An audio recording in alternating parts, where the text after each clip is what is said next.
I have a large collection of arcade games. I wonder how much money it would cost me to complete all of them if it was a real arcade. Only one way to find out.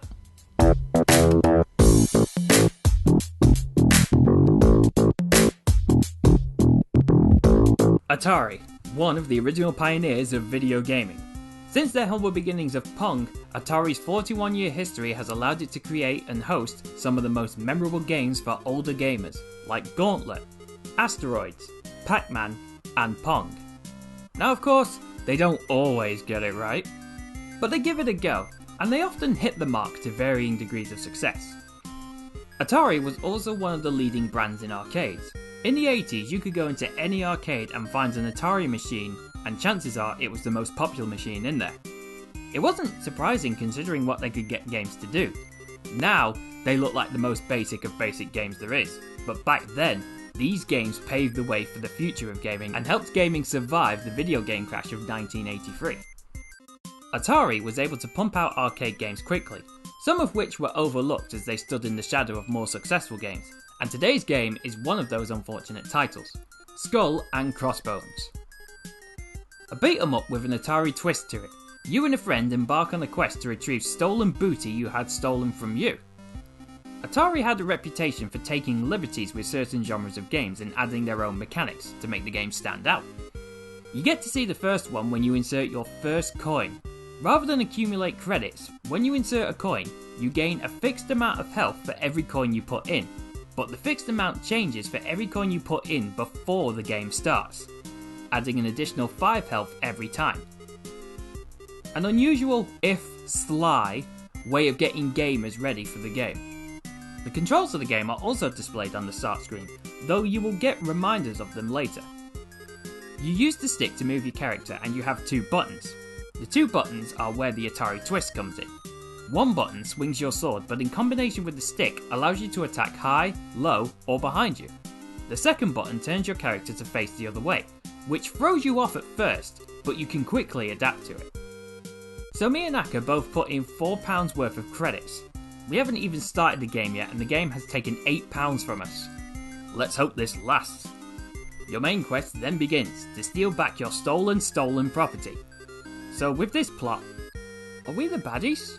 Or is everyone a baddie in this situation? After you choose your difficulty, you're teleported to the next level. The levels can be best described as arenas. Each level will require you to kill a certain number of enemies before completing the level. Along the way you'll need to grab drop treasure as well as dig it up to increase your wealth, which is basically your score. The levels are also timed, but picking up an hourglass will extend the time. The levels are very short but full of activity.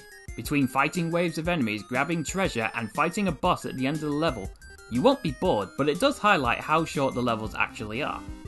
At the end of the level, it'll tell you the wizard escaped but you defeated the boss, and how much treasure you've left behind. Well, at least how much you've left behind, which doesn't make it any better. It is easy to leave treasure behind though. When you dig it up, you have to wait for the shovel to dig up the treasure, and depending on its value, can take a second or a few seconds. It doesn't seem like much, but it can feel like forever when you're in the heat of battle. There's also times where you might be forced into the next area and you'll have to leave treasure behind. There's a total of 8 levels in the game, 3 of which are ship raiding levels. Technically 4 if you count the wizard ship at the very start. The next level has you raiding another ship, and if you're playing 2-player, it starts with a duel. The winner is whoever lands the most hits on the other and gets a bonus to their wealth. And they say you can't put a price on friendship. The ship levels are in between the levels that take place at locations. Compared to the location levels though, the ship stages feel more like bonus stages. They're littered with treasure and food to heal you, for piss weak amounts. The ship levels also have the same boss at the end, the only difference being his choice of clothing, along with a wench to save. The only unique thing about the ship levels is that you can change the difficulty if you want to, after you kill the boss. The ship levels help break up the action, and the ship levels themselves aren't boring, as each ship is individually designed, but compared to the location levels, they feel a bit dull, especially when you travel to level 4, the Ninja Camp. What a sudden change of scenery, eh? Oh look! Pirates vs Ninjas! God, I'm old. The level has the best developed standard enemies in the game. Most of the enemies are palette swaps or remodels that will fight with the same tactics. The ninjas, straight out of Crouching Tiger, Hidden Dragon, have their own style of attacking. The black ninjas will try to bounce on you and hurt you, while the red ninjas have a katana in addition to the bounce. It sucks because after this level all the enemies go back to attacking regularly, with a few minor abilities and odd appearances from other monsters. But when you're fighting the standard enemies, the combat doesn't feel as skill based anymore. Not that the combat doesn't require skill. Combat is very easy to pick up, and while you can mindlessly swing away to kill things, you will get hit back while doing so. Being able to attack high and low means that you need to observe your enemy's stance and attack where they're vulnerable. All you have to do is hold the attack button and move the stick forward at a high or low angle to direct your swing.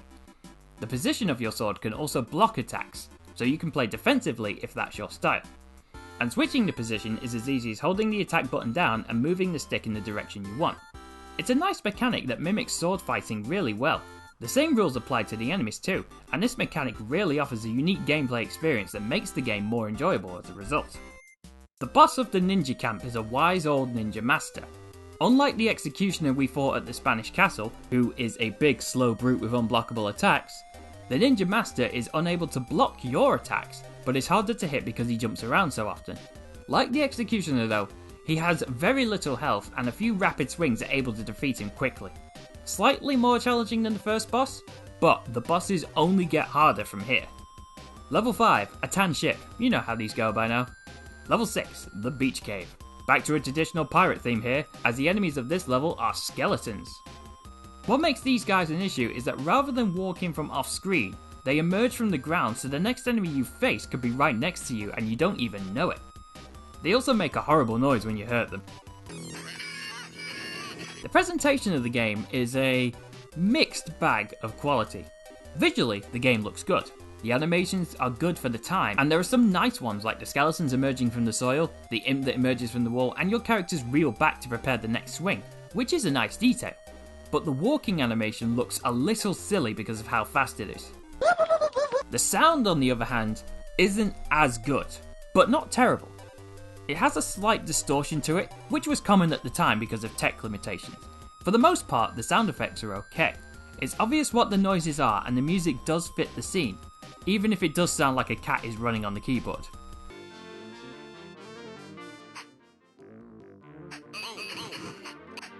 The worst part of the sound effects, however, are these fuckers. These parrots act like guides to the players, telling them when to move on and showing them where to go in the level. But they will also comment on every little thing you do, complimenting you when you kill an enemy, eating food, picking up and digging up treasure, which wouldn't be so bad if they didn't sound like they were fighting through a sore throat.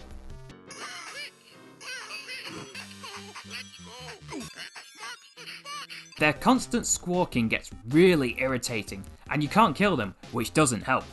It's the same amount of irritation you would get if Gilbert Gottfried kept yelling random facts into your ear. I was the parrot from Aladdin! Speaking of killing, let's do that to the boss. So this boss is actually a cool concept. It's a Medusa that works like a turret boss. It will shoot things at you as you try and get close. If you're playing on easy, however, the game gives you a hint to not look at Medusa. So you need to back up to her and attack her backwards to hurt her. She can only hurt you if you look at her, and she will do this by firing itty bitty lightning at you. Of course, it's not this simple, as you'll be attacked by other creatures that inhabit the cave while trying to attack Medusa. However, a literal 5 hits later and Medusa is defeated. Now, with us playing on easy, that might be affecting the strength of the bosses, but in all honesty, it's weird to see an arcade game that not only has a difficulty option, but also adheres to that difficulty too. We're getting close to the end and neither of us has burned through the £4 we each put in. After one more ship raid, we make it to the final level, the Evil Wizard's Isle. We're in the home stretch now on the Wizard's home turf. Soon our stolen property will be our stolen property again, along with our newly stolen property. Oh god, we are the baddies. The Wizard's Cave is the longest of all levels in the game. The previous levels you could do in 2, maybe 3 minutes tops. This one took 7. Which might not seem a lot, but you notice it when you're playing the game. It's so long because it does that gaming sin of recycling the bosses you fought along the way. It's also the most difficult because of the length and the enemies in it. At the first section, you need to fight these enemies that are like slime monsters. They're hard to hit because they attack quickly, then immediately sink back into the ground. Really, all you can do is exchange blows with them to hurt them, but fuck, are they going to drain your health in the meantime? There's also this blue orb that bounces back and forth at times, and it can really fuck you over if it hits you, as it will freeze you in place and the enemy can get an easy hit on you. Straight after our first encounter with the slime creatures is the Executioner, who looks like he's come from a Mr. Universe contest, and he is pissed. More slime creatures will harass you through the level, so your health is going to suffer a lot. The Master returns as a Green Lantern, and Medusa is going through her goth phase. All the bosses have increased health here, so the chances are you're going to get a game over here if you aren't careful. Oh god, that's gruesome! When you reach 0 health, you get a 10 count timer to continue, and your character begins to bleed out in dramatic fashion. This is the first proper sight of gore we've experienced in the game.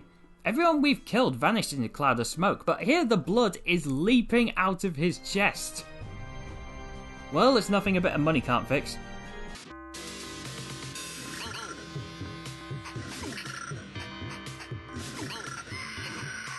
After you defeat all the recycled bosses, you reach a door that needs to be cranked open, as one of you cranks while the other one does the thing.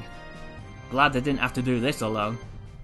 Once the door is open, we come face to face with the wizard, and now we're playing D&D. The wizard, as you expect, is the most difficult and douchey of all bosses. He attacks by shooting blue orbs you encountered earlier. Oddly, the orbs don't hurt. They freeze you in place, which leaves you open to attack from the slime fox he brought with him. In an unusual but different concept for a boss, because it's not the boss itself that hurts you, he just debuffs you so that his allies can do it. It's quite interesting actually. Hitting him is difficult because he will teleport away from you if you get too close. He doesn't always do this, but it does make him hard to hit. He also has a ton of health, and you only get to land one hit on him before he vanishes, which extends the fight out to the point where your time runs out. And when that happens, you start to lose 1 health every second. So not only is the game being too real right now, as every second is a second closer to death, but the love childs of Slimer and Grimer are constantly whacking you, so your health is going down even faster than normal. But not only that, as the wizard gets weaker, he gets faster. He starts to shoot more orbs, which means they get faster, and he teleports more often. Despite all this though, I got about 2 minutes into this fight before I burned through the original money I put into the game, which really highlights the difficulty spike. If, however, you do overcome this challenge with enough skill and money, you land the final blow. You get, oh god. Alright, I think that's worse than blood shooting out of your heart. If you overcome this challenge and land the final blow, you get access to the biggest of all booties. With victory achieved, the game ends. You enter your name, your final score is displayed, and your achievements are listed. Skull and Crossbones is a good game. It's not Atari's best work, but it's still enjoyable either way. Its simple design with the Atari twist makes for a unique experience. The fighting is solid and effective. It's visually appealing, easy to play and learn, and has a customizable experience. True that in some areas it lacks a bit, but these areas don't affect the overall gameplay, and once you get into the game, you don't really notice them. In short, Skull and Crossbones is good simple fun, and I would recommend at least giving it a try. And that was Skull and Crossbones. Thanks for watching everyone. Join me next time where I'll be fighting hordes of monsters dressed as a Dragon Ball Z cosplayer.